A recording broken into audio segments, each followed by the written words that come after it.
Now we're going to look at an example where we have factored form. We have the bracket x minus 1 and the bracket x plus 12. But in the front of those two brackets, we have the 5.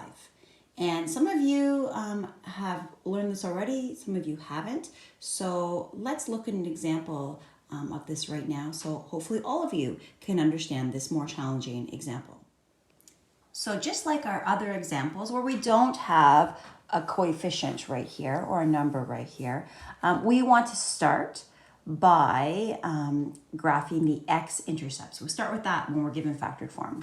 So we have minus 1, so plus 1, and we have plus 12, so minus 12. So we're going to do that right now on our graph. And like I said in previous videos, sometimes it's easier to graph or sketch a quadratic if you're just using blank paper rather than using graph paper. So if that's going to help you, make sure you try doing it on blank paper then instead of using graph paper. So let's try this one right now. I have completed step 1. We had x minus 1, so my one x-intercept is plus 1, and we had x plus 12, so my other x-intercept is minus 12. You could, of course, do bunny hops to find the middle. Let's do maybe a more sophisticated way. So we're going to go to find the middle x. We're going to add up. We're adding up the two x-intercepts, and then we're dividing them by 2 to find the middle. That's how you always find the middle of two numbers, adding them up and dividing by 2. So 1 plus minus 12 gives me minus 11, and then divide by 2, which gives me minus 5.5. So our middle, our axis of symmetry is at minus 5.5. Let's see.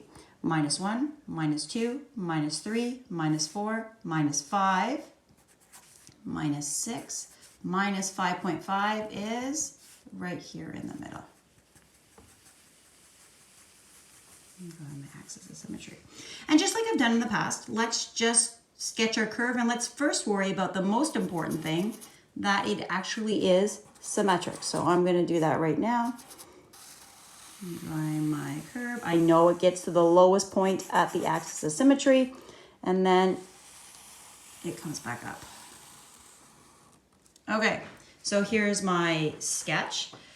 We know that the x-intercepts are 1, 0 and minus 12, 0.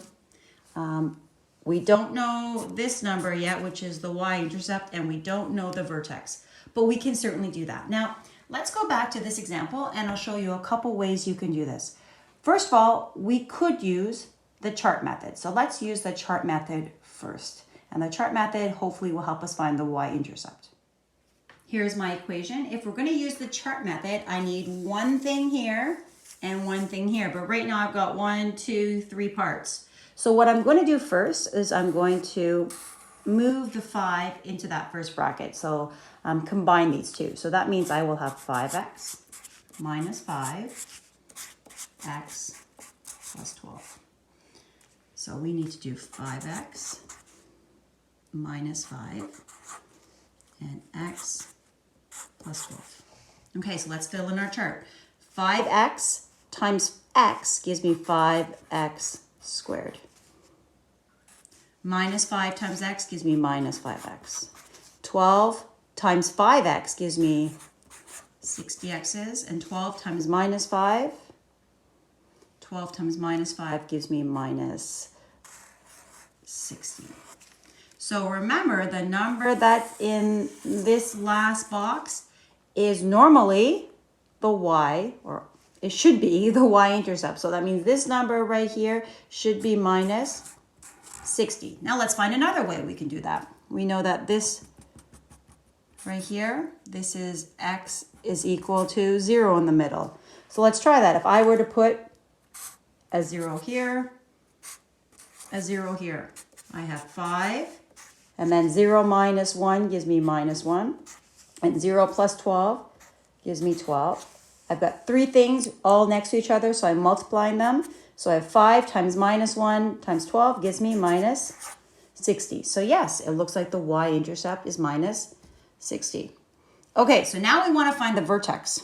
So in the same way we did this here, I'm going to write the equation. 5x minus 1 x plus 12. We know the middle is happening at x is equal to minus 5.5. That is my x because it's on the x-axis.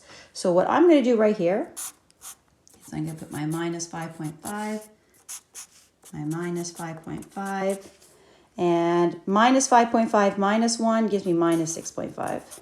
Minus 5.5 plus 12 gives me plus 6.5.